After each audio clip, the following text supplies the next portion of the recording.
le corrigé du numéro 40, page 231. J'ai appuyé sur des choses sur lesquelles je n'aurais pas dû appuyer. Voilà. Donc, alors on va modifier un petit peu l'exercice. On vous demandait par lecture graphique de déterminer une équation cartésienne. Moi, je vais vous demander de déterminer une équation réduite pour chacune des droites.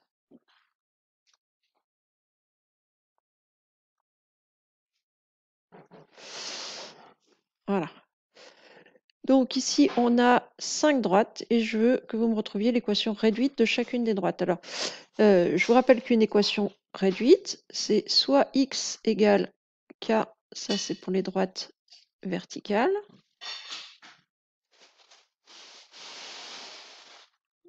soit y égale mx plus p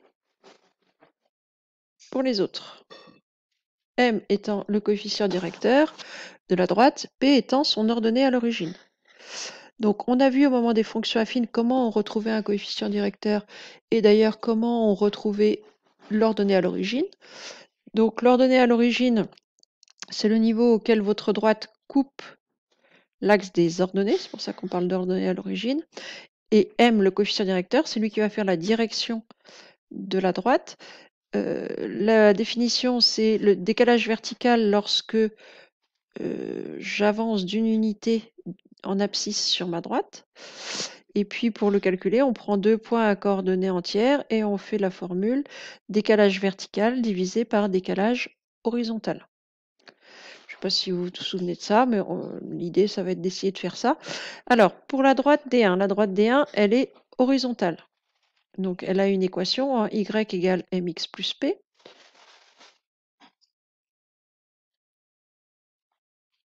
Donc, c'est du y égale. Alors, m, c'est le coefficient directeur de la droite. Ici, la droite, elle est horizontale.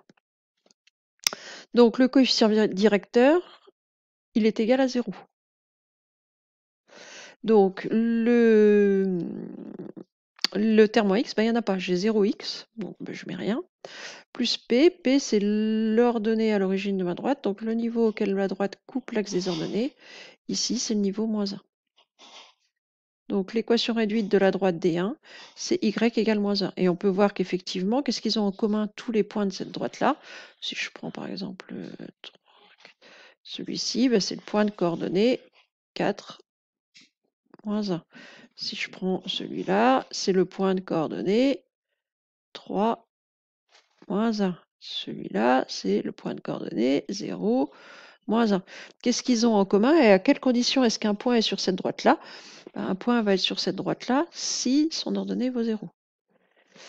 Et donc, on retrouve bien la condition pour être sur la droite, c'est ordonnée égale 0, c'est-à-dire, si je dois traduire ça, ça va être ordonnée égale 0, ordonnée égale moins 1, c'est-à-dire y égale moins 1. J'ai peut-être dit 0 une fois ou deux de trop, hein, mais c'est moins 1. Ensuite, D2. Alors D2, on est sur une droite verticale. Donc les droites verticales, elles ont une équation du type x égale quelque chose. Donc ici, en l'occurrence, on va avoir pour D2 x égale, et on est à quel niveau? On est au niveau moins 2.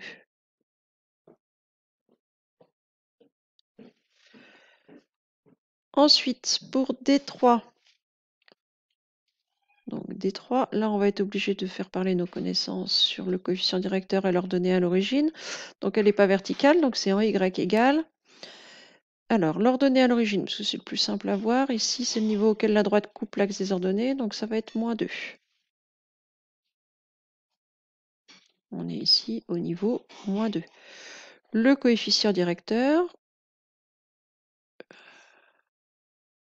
si je pars par exemple de ce point-là, je vous rappelle qu'on peut partir de n'importe quel point, et que j'avance d'une unité sur l'axe en abscisse pour retourner sur ma droite. Le décalage vertical qui va être fait, il est de moins 1.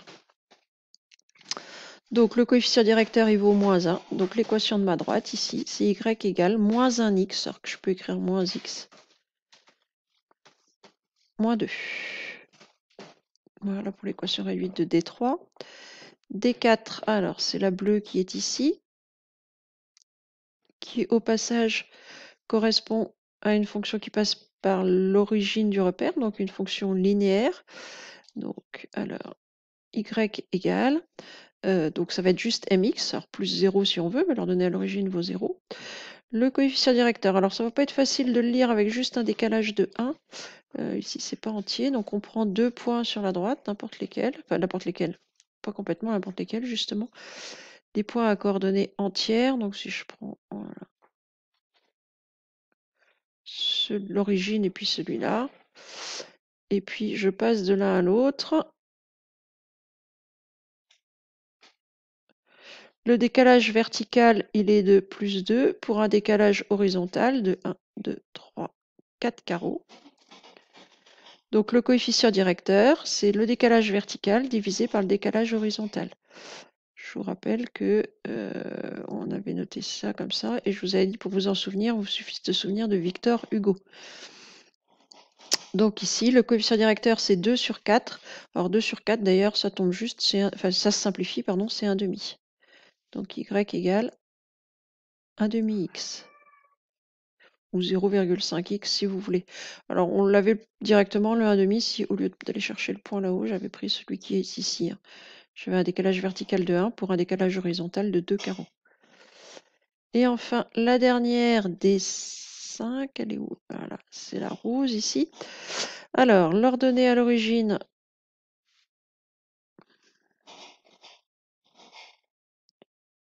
donc c'est sur une droite non verticale, donc y égale, l'ordonnée à l'origine, moins 1, moins 2, moins 3. Donc quelque chose moins 3. Combien de x? Ben là, ça se voit assez bien. Si je pars, je sais pas, n'importe où, ici par exemple, et que je vais juste un pas plus loin, je suis monté de 1 carreau en une unité, donc le décalage, le coefficient directeur ici, il vaut 1. Donc ça, c'est la droite d'équation réduite, y égale x moins 3. Voilà, je crois que c'est à peu près tout pour cet exercice. Donc je répète, ce sont des choses qu'on a déjà fait au moment des fonctions affines, si ce n'est que pour les fonctions affines, on n'avait pas de droite verticale. Voilà, c'est tout.